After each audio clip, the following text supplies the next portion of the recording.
Hello, everybody, and welcome to this Constitution Unit event. I'm Meg Russell. I'm the director of the Constitution Unit, and we're here today to answer the interesting question, what role should party members have in leadership elections? This is obviously a topical subject because there's been quite a lot of talk recently about the possibility of a challenge to Boris Johnson's leadership of the Conservative Party. This remains entirely hypothetical, but if a contest did go ahead, what would be the process for choosing a new leader? And in particular, is the balance right between the power of Conservative MPs and the wider Conservative membership in such a contest? Recently, former Cabinet Minister David Gauke published an interesting piece on the influential website Conservative Home, suggesting that grassroots members shouldn't play a part in leadership elections. At the same time, the process for electing leaders has also been highly controversial in the Labour Party. The election of Jeremy Corbyn to the leadership in 2015, when he'd barely scraped together enough nominations from MPs to enter the ballot, was very unexpected, following reforms to the process by his predecessor, Ed Miliband, which handed more power to the membership. MPs subsequently sought to remove Corbyn through a vote of no confidence after the Brexit referendum, but he was voted back into the post by members. More recently, Keir Starmer has looked to rebalance the Labour system. So we've got a fantastic panel with us today to talk about these various controversies, particularly in the two main parties, in terms of the rights and wrongs and what's most democratic in leadership elections in the political parties.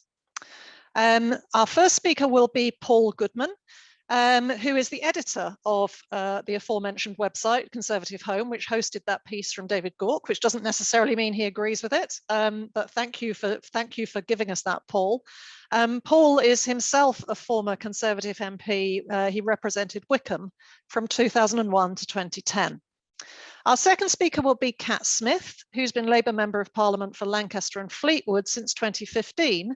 And she was until recently a member of the Shadow Cabinet, dealing with all sorts of important aspects of democracy. And then finally, but not least, Dr. Tom Quinn is a senior lecturer in the Department of Government at the University of Essex, and he's written very widely on all sorts of questions around democracy inside political parties. So each of our speakers will start with just about 5 minutes of opening remarks in the order that I just gave, after which there'll be a conversation between us on the panel for maybe 15 or 20 minutes to tease out some of the key questions. And then we'll go over to you, the audience. The questions from the audience will be facilitated by my colleague Tom Fleming, who's also on the screen, who will pick out the most interesting questions to put to the panel. If you've got a question you'd like to ask, please use the Q&A function of Zoom rather than the chat function. And then Tom will select the best range of questions to be put to the panel. The default will be that you'd be asked to unmute yourself and ask your own question. But if you don't want to do that, it's perfectly fine to ask Tom to ask it on your behalf and even to get him to do so anonymously. Just indicate that when you submit your question. So the last formalities, the whole of this session, including the Q&A bit, is being recorded, and it will be posted online afterwards on the Constitution Unit website and our YouTube channel. And the audio will form an episode of our podcast after the event. So you might want to bear that in mind when you're deciding whether to ask your own question. That's more than enough from me. I'm going to pass over to the panel and invite Paul to give us his thoughts. Meg, thank you very much for that kind introduction, and a few preliminary notes. One is I've been slightly under the weather and I'm losing my voice, so I hope to bear with you for the next hour or so. Next, I'm not an expert by any means on Labour. I always say it's hard enough for me as editor of Conservative Home to get a grip on what Tory members want. Labour is a stretch beyond me, so what I'm going to say will be addressed almost entirely to the Conservative Party. And on that note, the website I edit, Conservative Home, really made its name under its previous editor, Tim Montgomery, campaigning vigorously for the right of party members to campaign in leadership elections after Ian Duncan Smith was ousted in 2003. And there was a campaign among some Conservative MPs to change the rules. So Having said all that, on to the subject itself. And right at the start, my view is that there are some issues, just as there are some human problems, which are incapable of a completely neat and tidy resolution. And I think this is one of them. And I want to explain why. On the one hand, a party leader is obviously just that, the leader of a political party. And if the party is to have a democratic culture and be democratic, it seems to follow quite logically that the party members should elect the leader. And there's really no more to be said about it than that. However, on the other, we run into an issue that is certainly alive for the two main political parties, the Conservatives and Labour, which is that this political party, either party, doesn't exist in an abstract. If they exist to govern, as they hope, to govern, you have to have a majority in the House of Commons and be able to get your legislation through Parliament. And the parties are, to some extent, parliamentary creatures. Therefore, on the other, the party leader has to have and maintain the confidence of his or her members of Parliament. So from that point of view, it would seem sensible for the members of Parliament to elect the leader, because if they have no confidence in that leader will have to go. And in the Conservative Party over the last 30 years or so, Margaret Thatcher has been challenged, had to go. Ian Duncan Smith has been challenged and had to go. John Major brought about a leadership election in himself, which doesn't quite meet the criteria. And Theresa May has been challenged and had to go. So you can see whether you like those particular individuals and their leaderships or not, that MPs have a very important part to play. So what's the solution to all this? My proposed solution is to make the best of things in a fallen world. And I think that you have to have a system whereby both the members and the MPs for either of the big parties have a say. How that is to be done is a matter we can discuss. I think for myself that as far as the Tories are concerned, the kind of game of change isn't really worth the candle, and that the present system is as good an approximation to the best possible outcome as you can find, though it will certainly have its weaknesses. And just finally, to wrap up, a kind of health warning that perhaps applies as much to me as to anyone else, which is this subject is highly, or can be, highly emotionally charged. I've been sitting here talking about abstractions, the rights of party members, the rights of MPs, the way our parliamentary system works. Actually, views on this matter are charged very often by the person's feeling about the issue. So if you're a party member, it will often happen that Conservative members are more conservative than the general public, and Labour members are more general than the general, or Labour than the general public. Therefore, they have a tendency to distrust members of Parliament and believe that matters are best off in their own hands. However, MPs and others often have a less supportive and enthusiastic view of party members than you might think, and believe that they're extreme and they shouldn't have the final say, or indeed any say. And this question becomes particularly charged when the party leader, as it were, takes over mid-parliament from the previous leader and has not won a general election in their own right. So looking at the last 4 prime ministers, unless I'm miscounting, 3 of them, Boris Johnson, Theresa May and Gordon Brown, came in after the previous prime minister, not party leader only, but prime minister, had gone.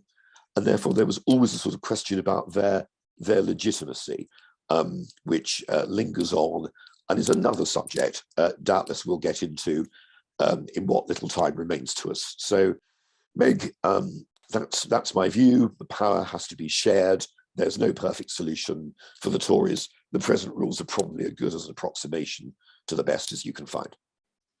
That's terrific, Paul. Thank you. That was all really clear and gets across the dilemmas in terms of the need for some sort of balanced system. Just for completeness, a very, very basic question.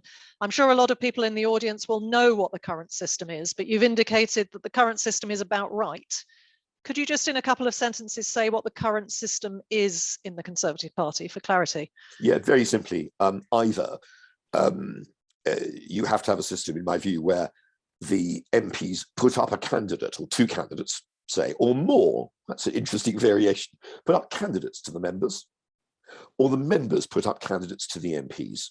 In the Tory case, it's the MPs putting up candidates to the members. It's two only at the moment. You could have more, and the members must choose from those two.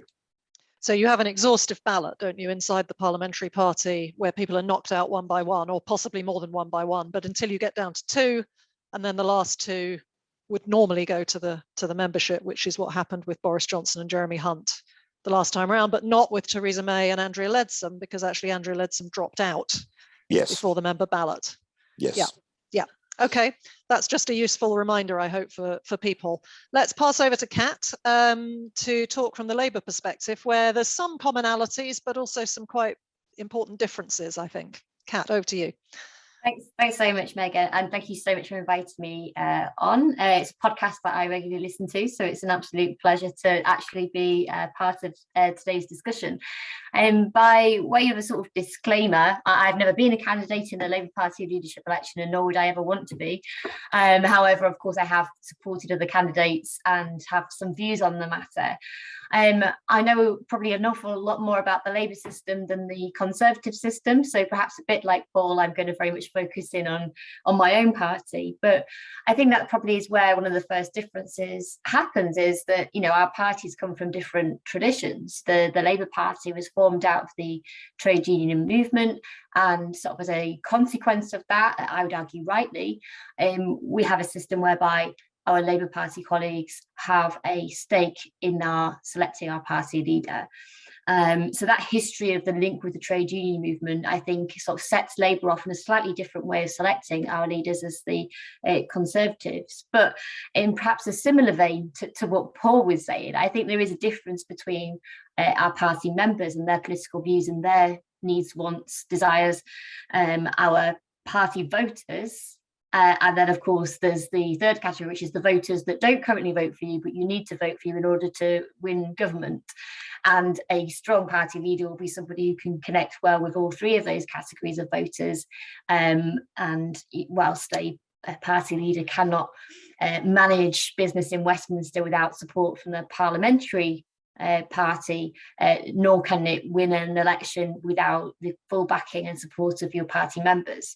The reality is that it's our party members who knock the doors, deliver the leaflets. There are candidates at a local election, there are councillors, there are activists, and actually some of these people that do that work actually aren't party members. If you get a general election, certainly in my constituency, I'd argue probably about a quarter to a third of our general election volunteers would not be members of the party, but would be supporters of the party. And obviously, as things developed within the Labour Party, they do have some stake in selecting a leader now. So I joined the Labour Party in 2004. And I just want to flag that up, because I don't think that's a normal thing to do. Normal people do not join political parties.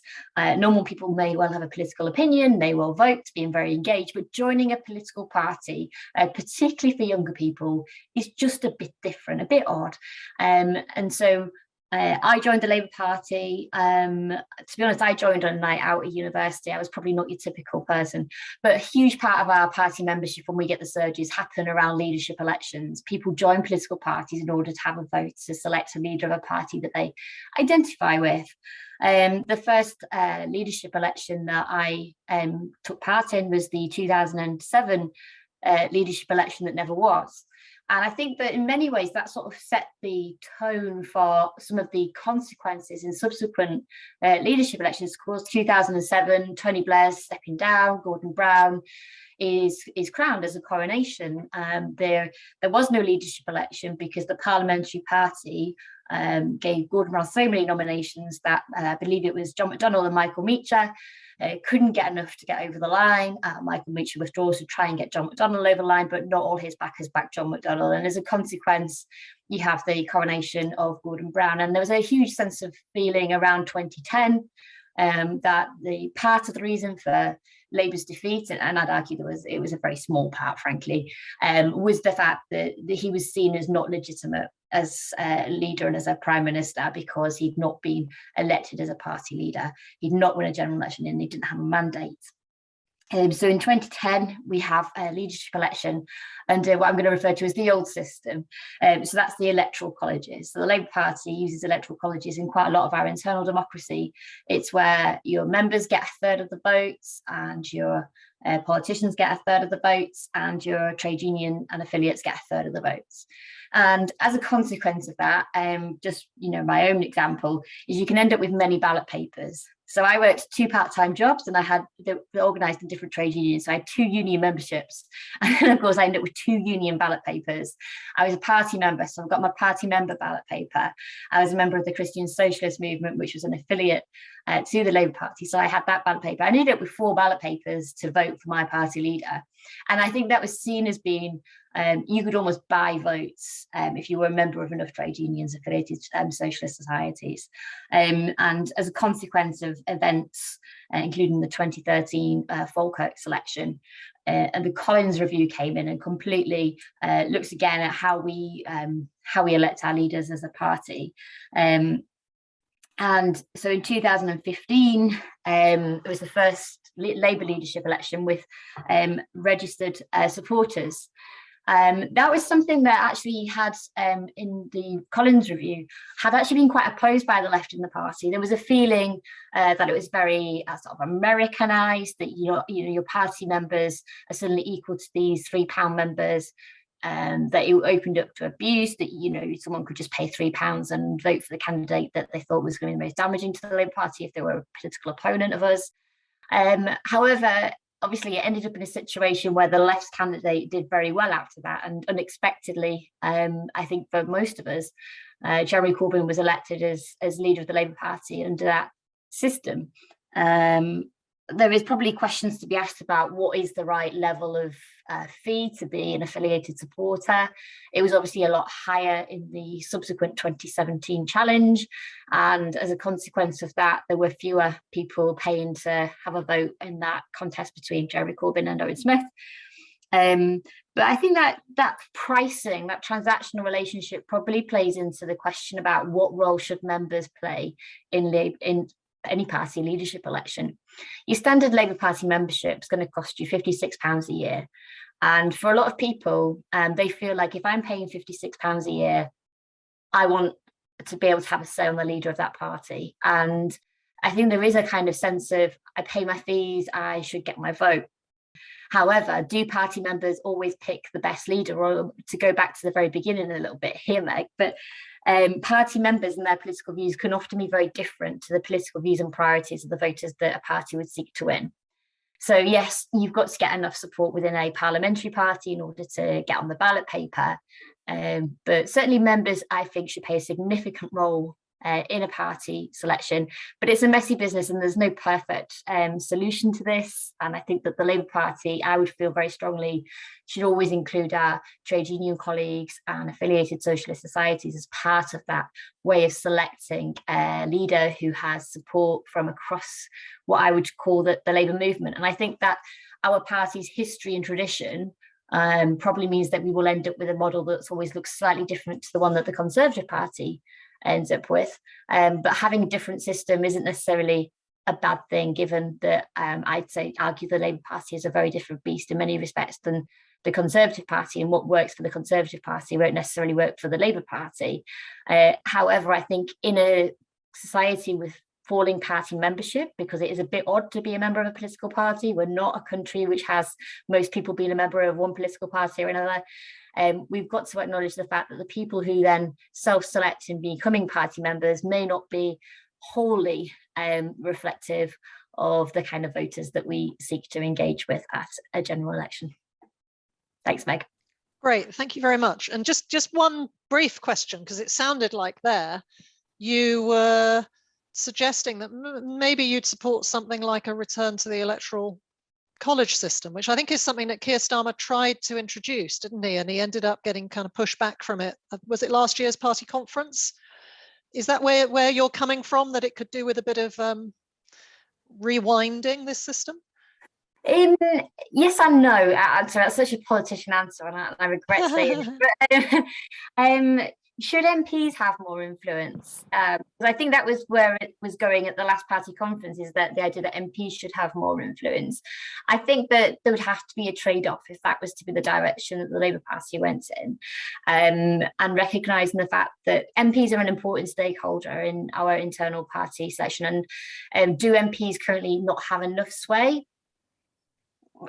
I think you can argue that, but it shouldn't be at the detriment of party members. And I think that if we change back to the Electoral College, I think it needs to be very clear what role unions and socialist societies would play to balance out the parliamentary party. The issue is that the parliamentary party can be very different sizes. So suddenly, if you have a very small parliamentary party, i.e. after a terrible election defeat, your MPs suddenly become very, very influential. That might be a good thing. I think often, perhaps counterintuitively, MPs can be very well tuned into what voters are saying, because the reality is we do our advice surgeries week in, week out. We do knock the doors. Some of our party members, if I might be very, very honest, it might just be sort of, the Twitter activists, the armchair socialists, as we call them, and aren't necessarily having that level of engagement with the public. It's very hard to be a member of parliament and not have a deep level of understanding of where the public is, because it's just in the nature of the job. So I'm probably erring more on the side of yes, Meg, but I think it's probably a delicate balance with the union socialist societies as well. Interesting. Okay, thank you very much. Let's pass over to Tom Quinn. Both of our previous speakers have suggested, and I'm sure they're being a bit modest, that they're really only qualified to speak about their own party. Tom obviously brings a kind of breadth of perspective, an academic perspective based on lots of study of parties in the UK, perhaps historically, and perhaps also you have more of an international perspective as well in terms of where the UK fits in. So give us your views, Tom. Wow, I've really got to deliver now. Thanks, Meg. Yes, it was very interesting listening to both those contributions. What I want to do in this little brief segment here is just give a bit of an overview of Britain in general, and to draw out some of the main questions which we can pick up on later.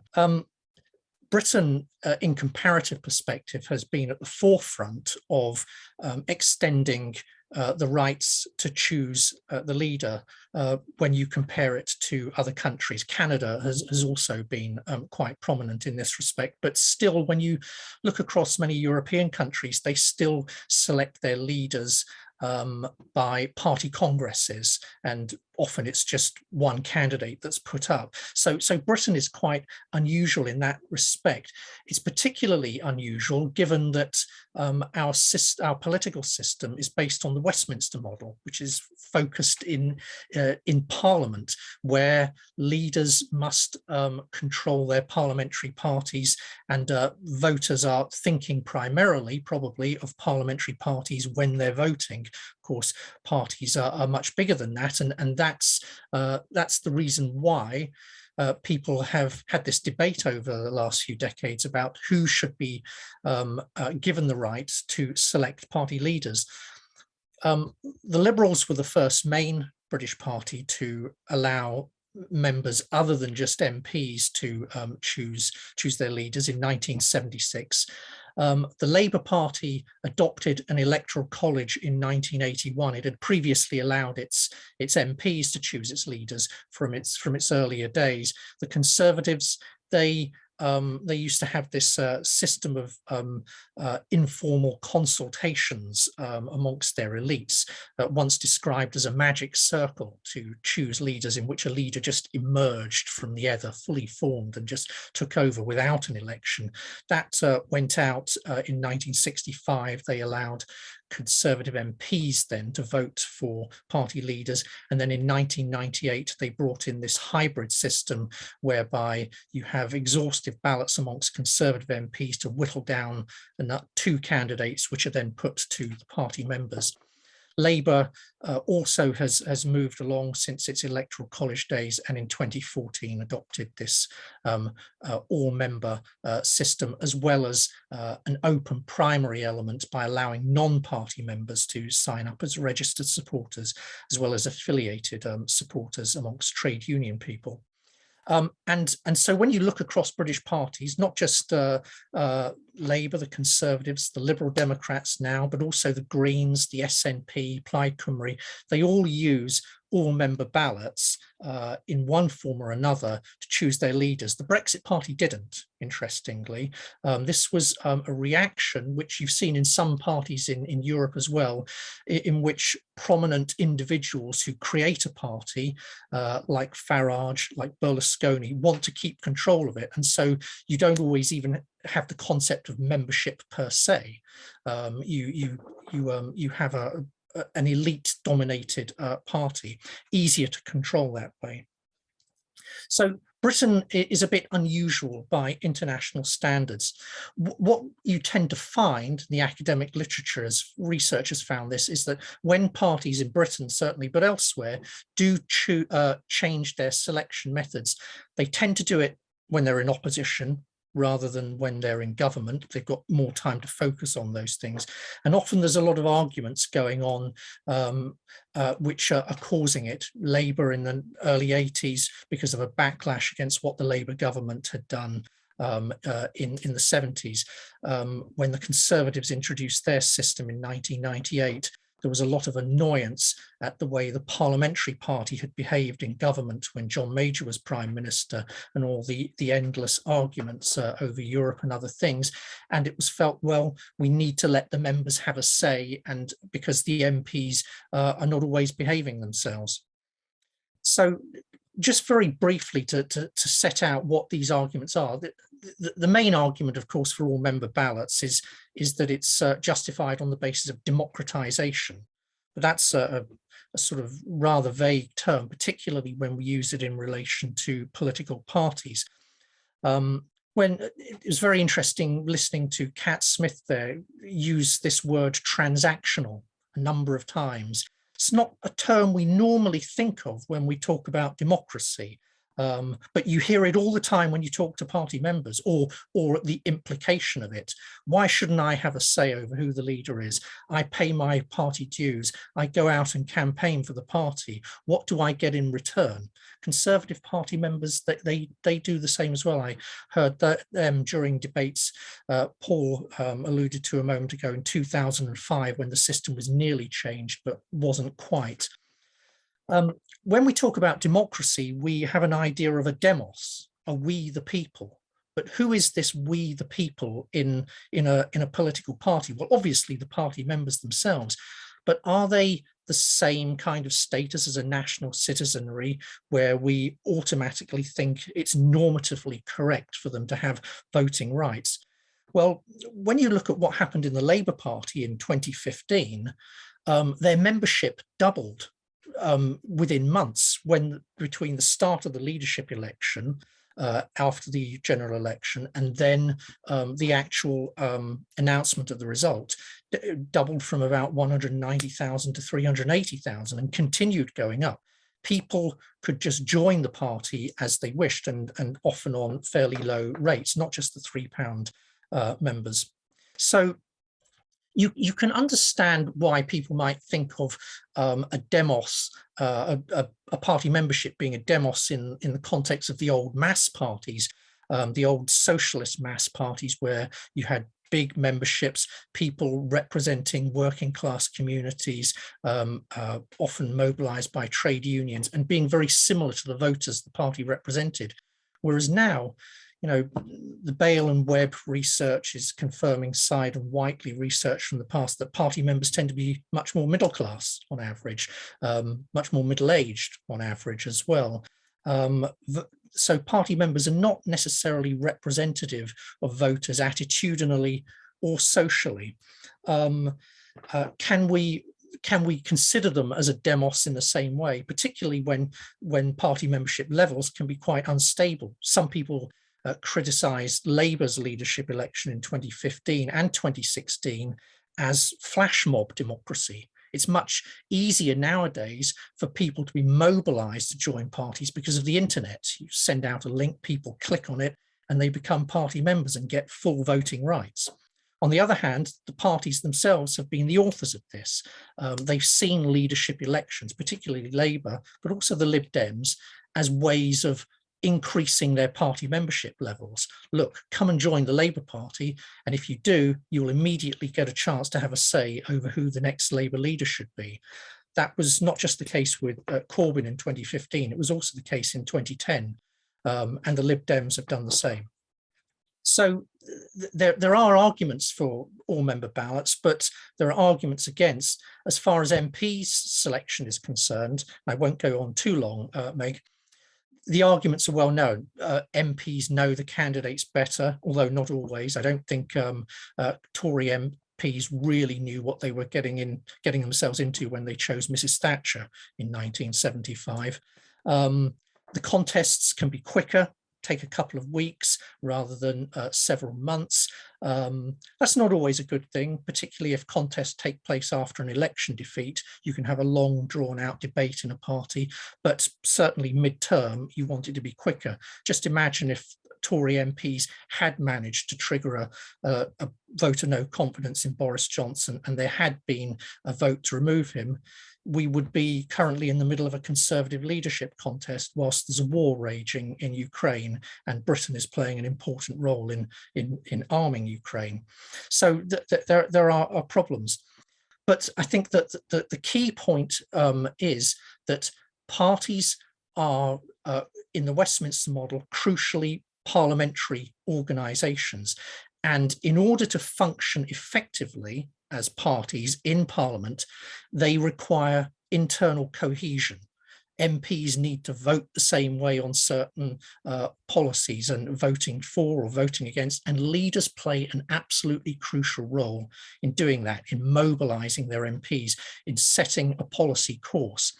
If the leader is too out of sync with the views of their MPs, it's much harder to do that. We saw that with Corbyn, who was drawn from the radical left wing of the Labour Party, but had little support, certainly in the nominations in the leadership contest in 2015, and most of his MPs wanted to remove him in 2016. How does a party ensure internal cohesion when the leader is not acceptable to most of their MPs? It's very difficult to pull that off. And I think one of the things which I hope we can pick up on later on in the discussion is that because of these two sides of this argument, what British parties have tried to do in practice is that although many might accept that perhaps it would be better to go back to MPs choosing party leaders, in practice it might be difficult to do that because of arguments about democratization. Does it look very good if you're taking voting rights away? So what they've done in general is to try to constrain the impact of members voting on who the leader is by giving nomination rights to MPs, by giving party leader ejection rights to MPs, like in the case of the Conservative Party, but not in the Labour Party. So perhaps we can pick up on some of these later on. Sorry, I ran over a little bit. That's great. Thank you very much, Tom. That's really, really useful to have that wide kind of comparative and historical context to help us kind of consider where we've come from, but also what maybe some of the alternative options are. There are some real, I think, common themes that come across from what all of you have said, which is interesting, and maybe we could pick some of those up. And I think that in both of the main parties, we have essentially a system where the MPs act as gatekeepers and a wider electorate. I mean, it's been narrowed down again now, Kat, I think, in the Labour Party, hasn't it? So that you don't have the sort of instant supporters that we've been talking about. So the members then decide on the basis of who's been put in front of them by the MPs. And the threshold of nomination has clearly been quite controversial. In the Labour Party, you don't have this whittling down to 2. You could have as many as, say, 5 going out to the membership, and that's how Jeremy Corbyn got through, because he was at the bottom of the MP ballot but found himself at the top of the member ballot, whereas in the Conservative Party you do whittle it down to 2. But the other thing that you've emphasized, all of you, is this pattern, this sort of classic pattern whereby members of parties tend more to the extremes than the MPs, and most importantly, perhaps the electorate for those parties. So whether the members are going to choose the leader that the voters are ultimately going to want to vote for is also a controversy. And so, Paul, if I could start with you, obviously, the thing that we're looking at potentially in the near future is a leadership election in the Conservative Party rather than the Labour Party, although obviously those things can all change.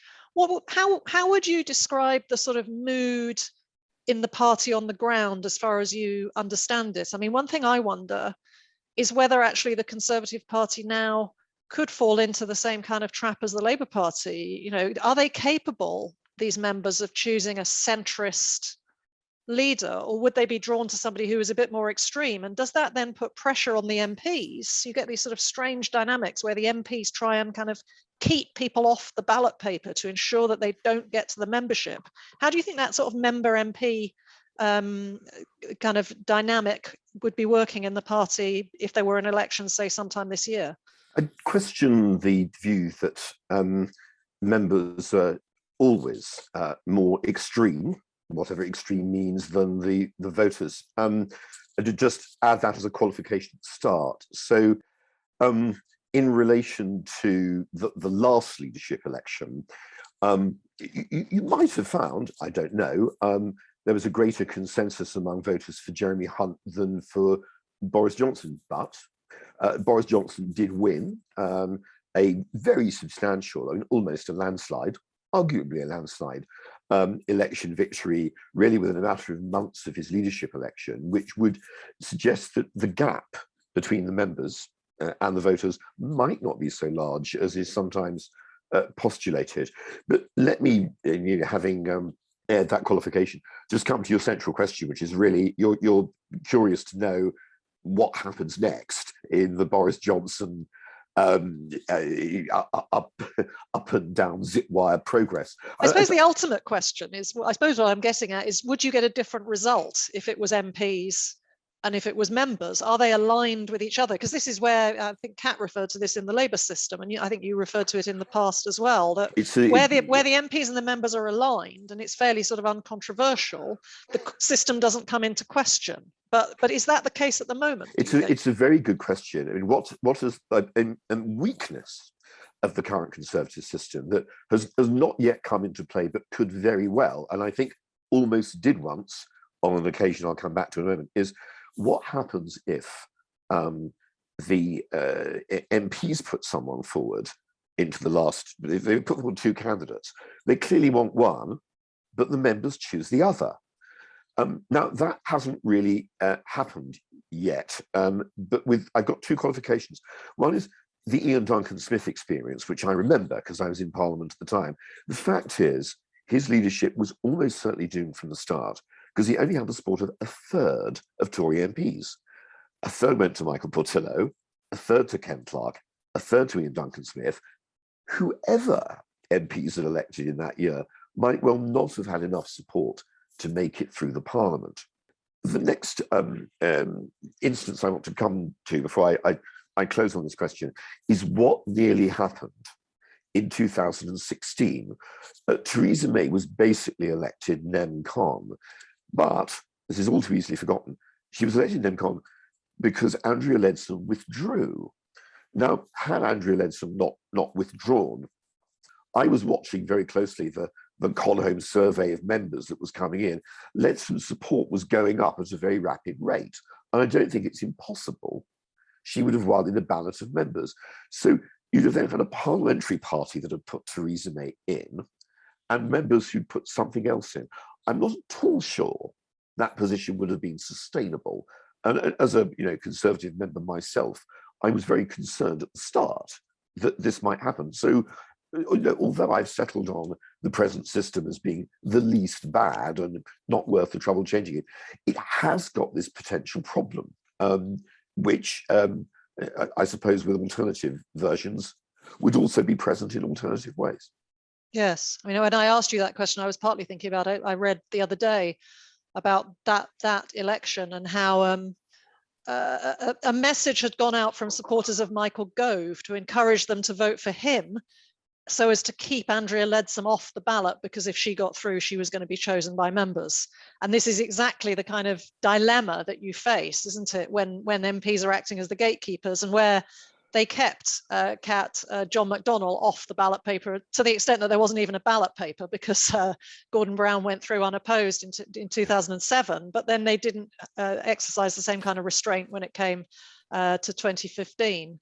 Let me ask you something that comes from something that Paul asked, which I think is one of the deep flaws with the Labour system. Let me put my cards on the table, because I'm in print on this, and actually I should say to people who are watching and listening that there are some links on our website to the David Gauke piece, to a piece that I wrote a few years ago about Labour, and to something by Tom Quinn. So do explore the links as well. That Paul said, talking of MPs, if they have no confidence in the leader, they'll have to go. But of course, that's true in the Conservative Party, but not in the Labour Party. And that incident that I mentioned from 2016, when there was over 80% of Labour MPs voted no confidence in Jeremy Corbyn, and nonetheless, effectively, he was put back in by the membership over the heads of MPs. I think the following years might have gone rather better if that hadn't happened. Is that a tenable situation, do you think, Kat? Well, Meg, it was dreadful as a member of the Parliamentary Labour Party through that time. It's not something that I would particularly want to ever live through again. But the reality, it was so obvious that Jeremy Corbyn had lost confidence within the Parliamentary Party.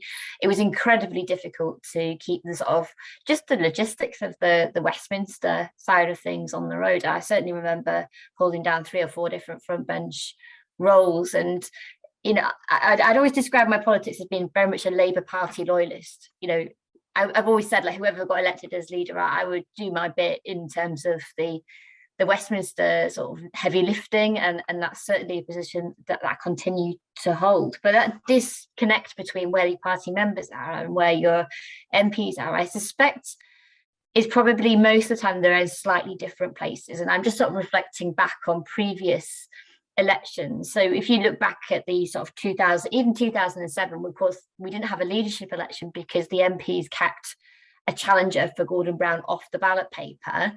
But we did have a deputy leadership election, and that was obviously the first one in a generation, because of course we'd had a lot of stability with Tony Blair.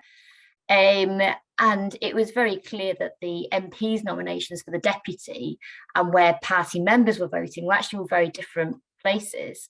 If I can just recall briefly, yes, so John Cruddas won the top of the poll for affiliates who are trade unions and socialist societies. Harriet Harman won, first round with the members, but Alan Johnson was the MPs and of course back then MEPs as well choice. Now, because of the transfers, it all transpired that actually Harriet Harman probably had the overall support, but it certainly wasn't obvious that she was the MPs or the affiliates' choices there. I'd argue Harriet was very good as deputy leader. But yeah, certainly the disconnect, I think, between party members and parliamentary means that we did end up in a sort of really sticky situation, frankly, after 2016, where it was so obvious that Jeremy Corbyn did not have confidence of the people sat behind him on those green benches every time he faced off at PMQs. But the party members were very, very clear that they wished for him to stay. And the party rule book was so obvious that after that point, it felt like it was almost like we had to wait for a general election and just face the music. Yeah, which took another 3 years. Whereas obviously, in the context of Boris Johnson, if we were to have a vote of no confidence in the parliamentary party, he'd be gone and he wouldn't be eligible to stand again, because it was the decision of the Labour Party National Executive Committee, wasn't it, which said that Jeremy Corbyn didn't actually need the nominations to go forward to the ballot for a second time, because he wasn't going to get enough nominations. And then the party members chose him, even though they knew the MPs didn't want him. I realise I've been very lax in not reminding members of the audience to submit their questions. I can see we've got some coming in, but please do put your questions in the Q&A function rather than the chat. And shortly I will turn to Tom Fleming to pick out some questions for the panel. But let me first turn to Tom Quinn and just say it was really, really useful, Tom, that you set out that sort of comparative background that we were in the forefront of empowering members. I think what you didn't quite reflect on was, in a sense, what it's done to our politics compared to what's been happening to the politics in these other places. And you referred to the Westminster model and the fact that, I mean, it's a parliamentary system going beyond the Westminster model where this would apply, that in order to be Prime Minister, essentially you do need the confidence of your MPs. And yet we have this system in the Labour Party, at least, where you can have a leader who doesn't have the confidence of their parliamentary party. Are there other places in the world where something so weird could happen? Or have we done something strange to the dynamics of our politics between the public, the members and Parliament that hasn't happened in other places? I can't speak in too much detail about other places. I tend to specialise more in Britain. I know that in Canadian parties, they often have big membership surges as they're having a leadership election. They deliberately do that in order to try to pack people into the party, a bit like what happens in Britain.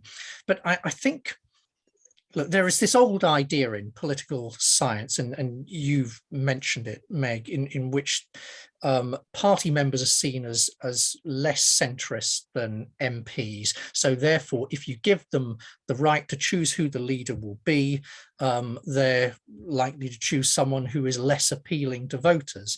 And you can see instances of where that might have happened. I mean, we have to bear in mind, Labour Party members and trade union members voted by overwhelming majorities to select Tony Blair in 1994. A majority of Labour MPs and a majority of Labour Party members voted for David Miliband in the 2010 Labour leadership election, but it was the trade unions who chose by much bigger margins Ed Miliband. So Ed Miliband, was there a problem with the legitimacy of his leadership, given that a majority of MPs had actually voted for the other guy and a majority of Labour members? Well, in the end, there wasn't really, because Ed Miliband was still seen as an acceptable leader, was drawn from the range of acceptability of ideological opinions within the Parliamentary Labour Party, perhaps better reflecting the ideological centre of gravity in the party than maybe David Miliband might have. But David was perceived as more experienced and more of an election winner. I agree with what Paul Goodman was just saying about Ian Duncan Smith. Tory members got a very bad rap for choosing Duncan Smith in 2001. In reality, he was the only choice they could have selected. The alternative was Kenneth Clarke, who would have split the party badly on the European issue. This is the key criterion for choosing leaders, in a sense. It's not electability, it's party unity, who holds the party together. And this was really the problem with Jeremy Corbyn. He couldn't hold the parliamentary party together. Now, we can criticise people, not just Labour members, but people who weren't really Labour members, who joined the party in order to influence its activities.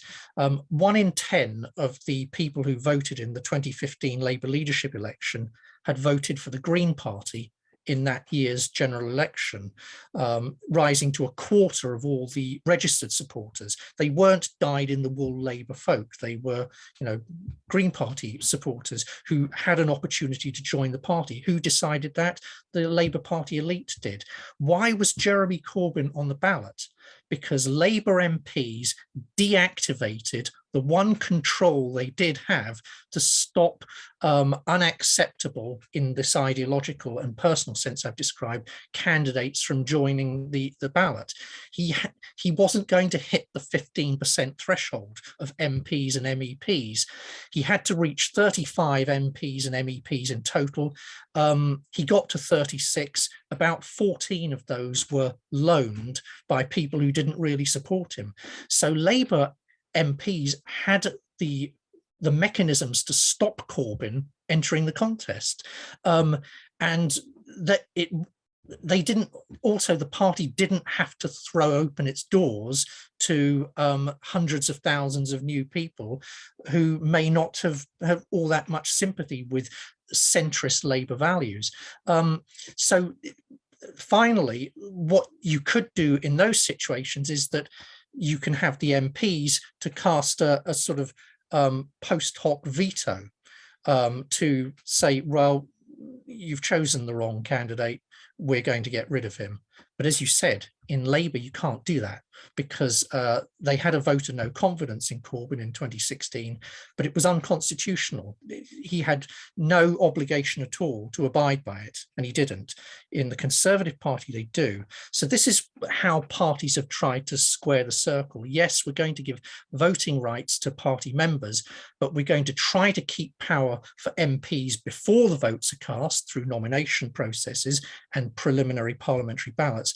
And we're going to try, in the Conservatives' case, to keep power for MPs after a ballot so that if the members do make the wrong choice, we can correct it.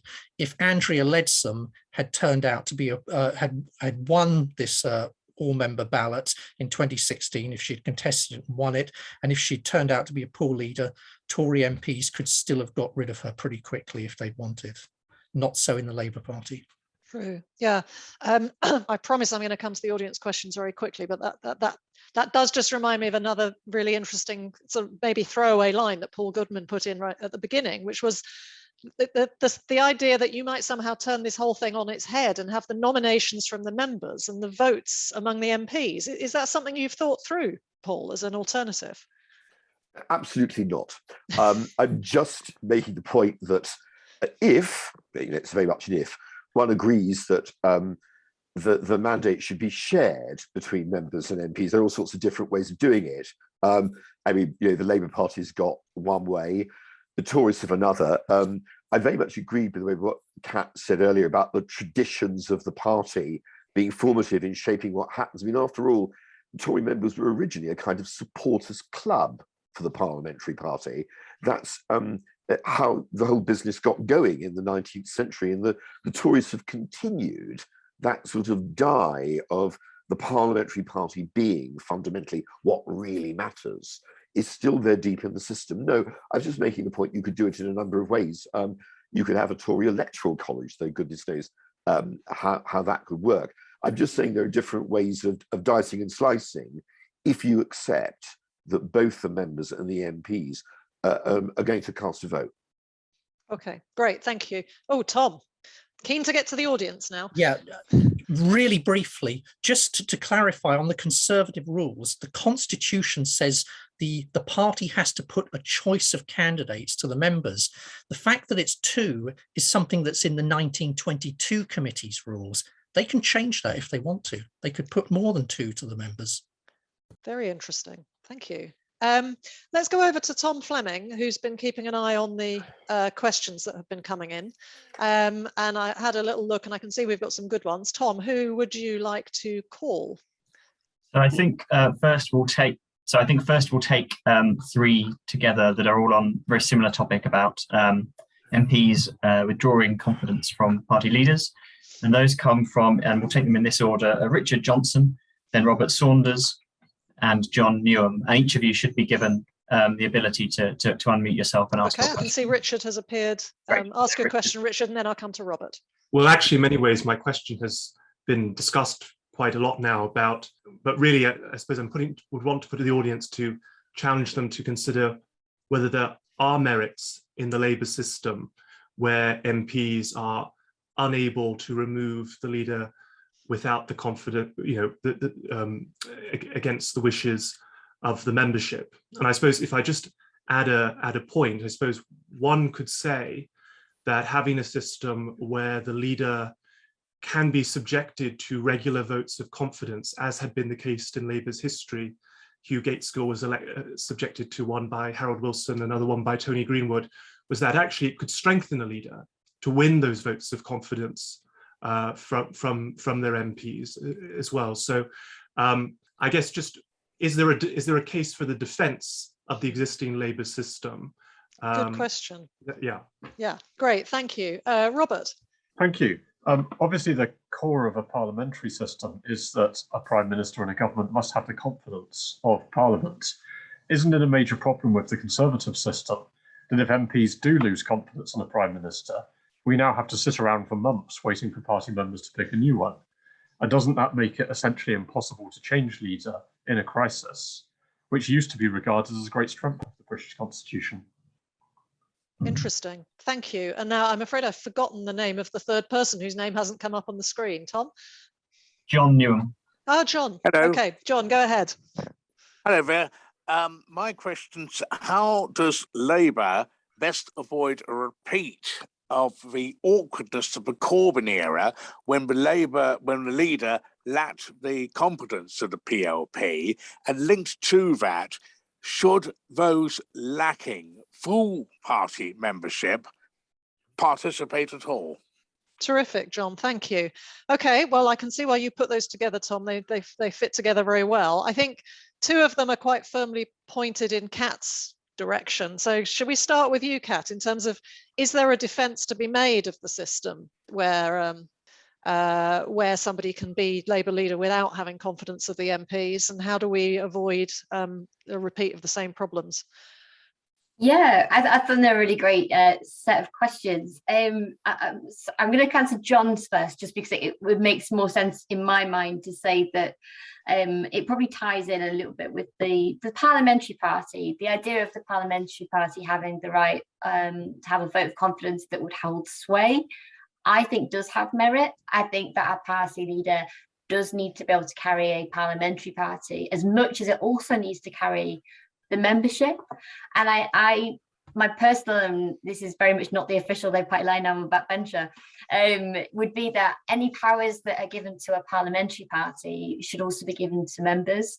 So if the parliamentary party is able to hold a vote of no confidence in a leader, and that would be binding, i.e. they would have to go should he or she be found to have not carry the confidence of the parliamentary party, there should also be a mechanism for party members to do the same.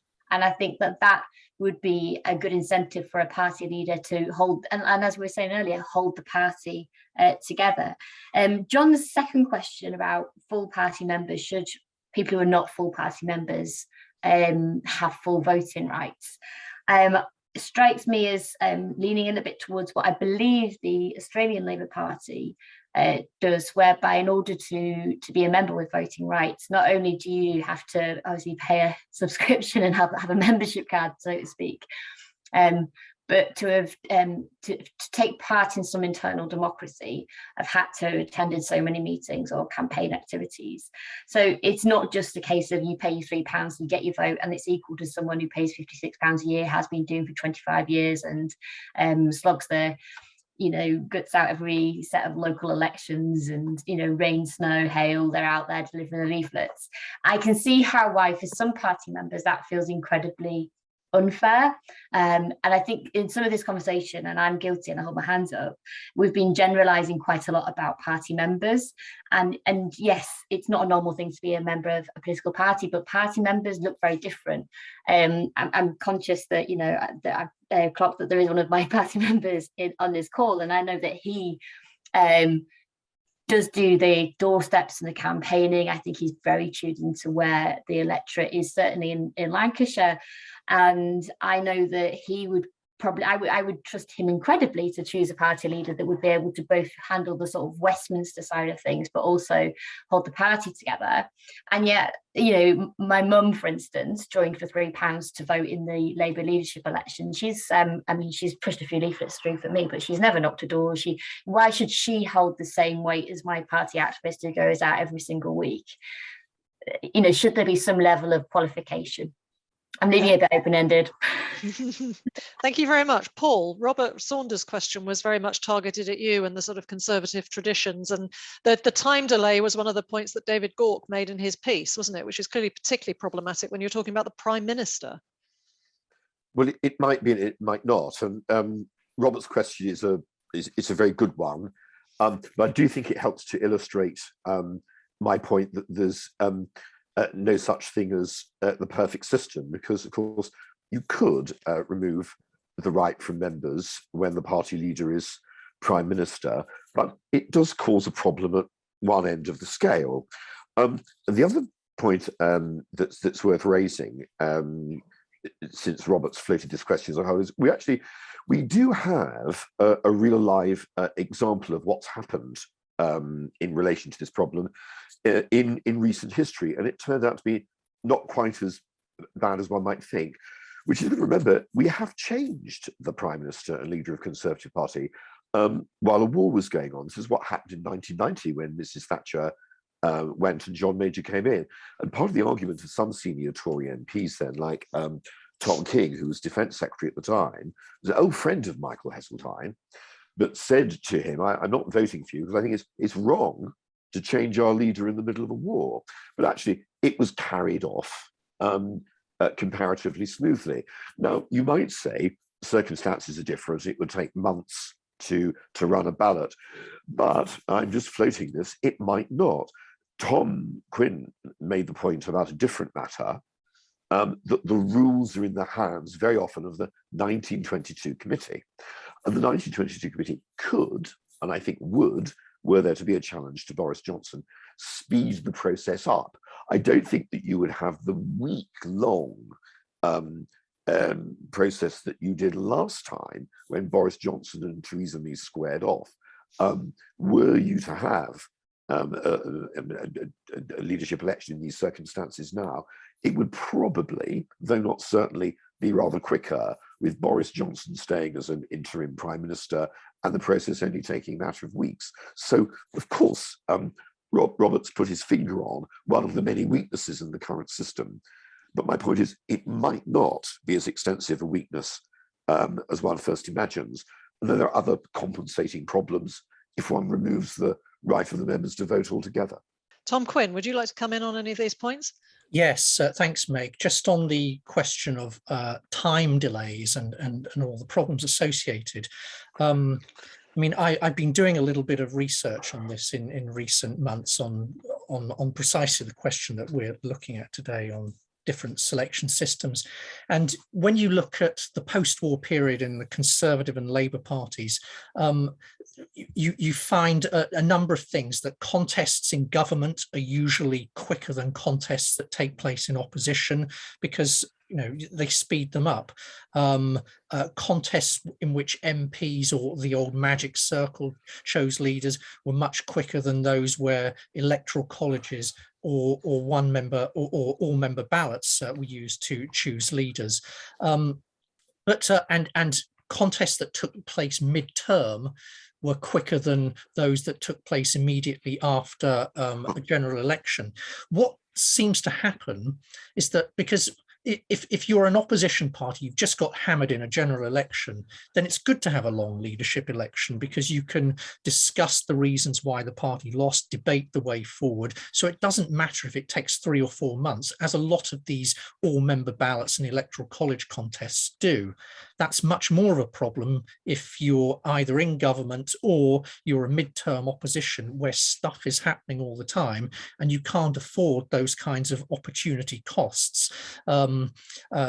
I mean, to go back to a point I made earlier, imagine if there were a Tory leadership contest going on now, Rishi Sunak versus Liz Truss and maybe Ben Wallace, all key players in a major international crisis where Britain is playing an important role. How much authority would Boris Johnson, who would still be Prime Minister during this process, have for key decisions about sending weaponry to Ukraine?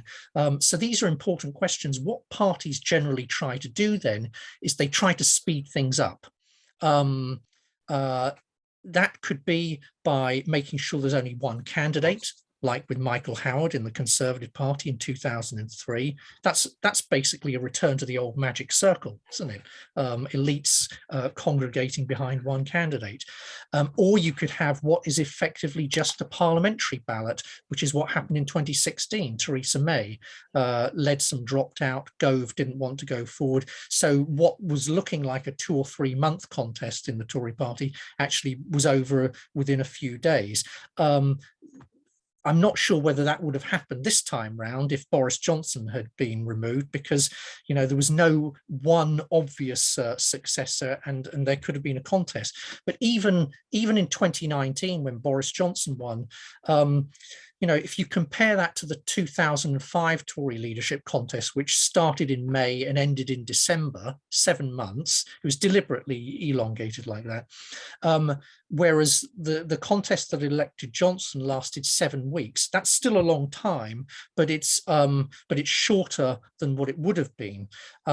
So parties can take moves to shorten the process, but if it's MPs doing it, they can do that really quickly. Just one international comparison, the Australian Labour Party in 2010, when it was in government, Kevin Rudd was the Prime Minister.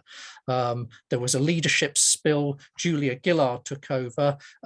It was out with the old and in with the new within 24 hours, all done and dusted. Now, of course, that's Aussie rules. It's very ruthless in the Australian political system.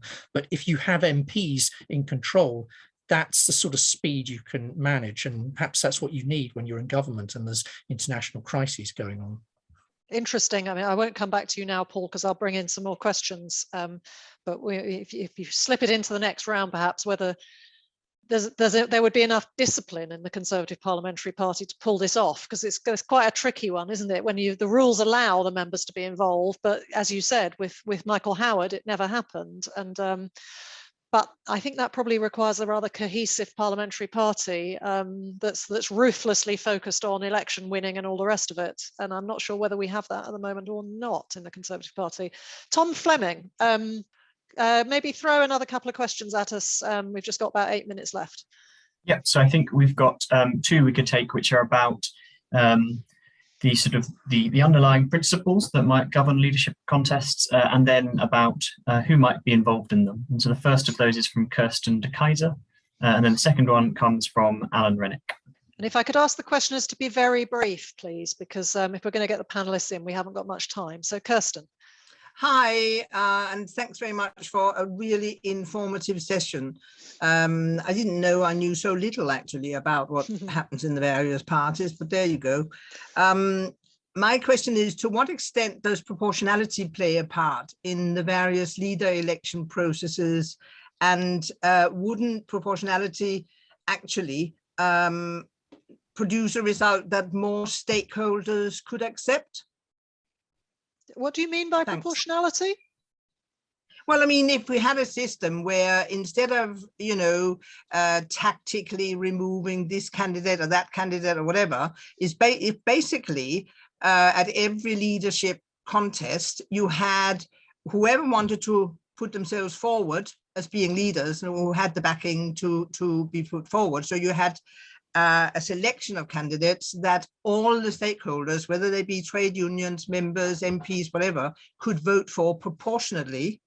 At the end of that process, you would come to a winner who would be acceptable to a greater number of stakeholders, in the same way as if you had proportionality in general elections, for instance. It would be the same principle. Okay, thank you. And our very own Alan Rennick, Deputy Director of the Constitution Unit. Thank you very much. I agree with Kirsten. This has been fascinating. So the conversation so far has been mainly about the roles of MPs and of party members and affiliates. My question is there a case for empowering the wider electorate through open primaries? And I guess the case would be based on the point that has been made that party members are not always terribly representative of the people who vote for the party. I realize the answer may be no, but I think the question does deserve consideration. And this is something that, of course, David Cameron experimented with for selection of parliamentary candidates, but that experiment didn't last very long. Let's have very quick responses from the panel so that we can meet our time target. Tom, should I start with you this time? Yes, it's something that's been talked about quite a bit. I mean, in a sense, Labour has already gone there to some extent with its registered supporters scheme. And as that showed, you know, as I said, a quarter of those people in 2015 voted for the Green Party, which I think got what, 4% in the general election 2015, that doesn't necessarily mean they're going to be any more representative. It has been used quite successfully in France, though. I think, I can't remember, maybe Ségolène Royal was chosen in a primary. One of the Socialist Party candidates was. And if people are unsatisfied with all member ballots, then that's the logical extension. But of course, we've been talking today about the alternative, which is 180 degrees the other way, maybe going back to MPs. I always remember some of my Conservative students, one of whom I think worked for a prominent Conservative politician who might be best not named, telling me proudly how they'd signed up as registered supporters so they can vote for Jeremy Corbyn, because they saw that was the best route for the Conservative Party. And they may have been right, actually. Kat, what are your views on this? Sorry, Alan, I'm not a fan of the open primaries. I don't think that it's really in fitting with the political system that we have. It's not something that I'd be seeking. I quite like the, I guess, the proportionality of the electoral college system in the Labour Party. And I suppose to end on a positive, the last leadership election we had obviously happened during sort of an outbreak of COVID, which was a very unusual situation. But Keir Starmer did get the majority of nominations from the parliamentary party. He got 41% of the nominations, with Rebecca Long-Bailey coming in with 16%, and she was the sort of next placed candidate. And then when it came to the votes amongst our party members, Keir Starmer got 57% of the vote, and then with the affiliates 46%, which was ahead of the other two candidates. So I think that's fair to say that Keir Starmer obviously got elected with the majority support of all three parts of the electoral college, and I think that whilst obviously there's always going to be some people that are unhappy with that, I'd say that he's broadly supported across the Labour movement. Thank you. And Paul, last word goes to you. On the primaries, I think the big question that's already been raised is who would participate? And if you get people participating who are not really representative of the general public, then you potentially have a kind of equivalent of the Corbyn effect in the Conservative Party. I don't really think that would work very well. On the proportionality question, two quick things. First of all, at the parliamentary stage, you do have to win the support, I think, of 50% plus to make it through, and you knock out from the bottom, if I remember the rules rightly. So you can't just sort of come in and trample all over a majority in the parliamentary party.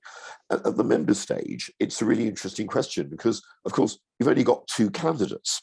So what the proportionality question really is about is, should you have more than two candidates at that final stage? And would you administer such an election in a kind of proportional way? And I think you've got to go back to basics. And the argument for putting more candidates in front of the members in a final round is basically you will get someone who is, on the whole, more to the right of Tory party members, of parliamentary party members, that probably make their way through if the number of candidates is larger. And you'll get someone who's more from the party left. You get a wider range of choice. And the present system really is sort of designed rather more towards consensus. As I say, I wouldn't disturb it. I think it works reasonably well.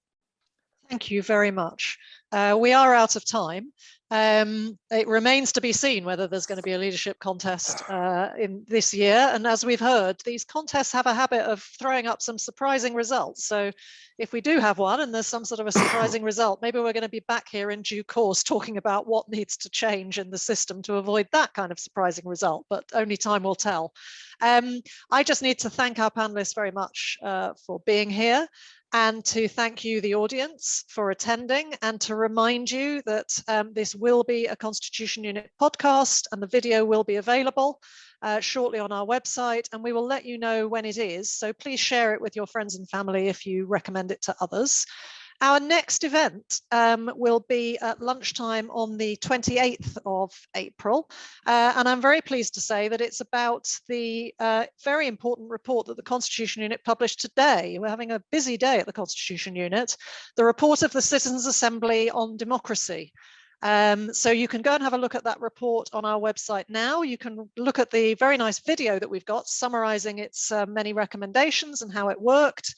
And if you'd like to know more and hear from some of the members of the Citizens Assembly, as well as the organisers, then register for our event, which is now available to register for on the 28th of April.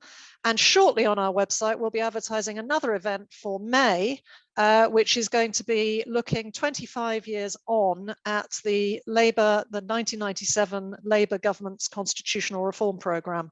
We've been variously showing our age. Kat, when she said, oh, you know, back in the old days when it was the Electoral College, and I was thinking, no, back in the old days, they didn't have an Electoral College, it was the MPs who selected. I can't believe it's 25 years since Labour's 1997 victory, but they had a lot of pledges on the Constitution, and we'll have a stellar panel to discuss those in May. But in the meantime, thank you all so much, and hope to see you at another of our events sometime soon.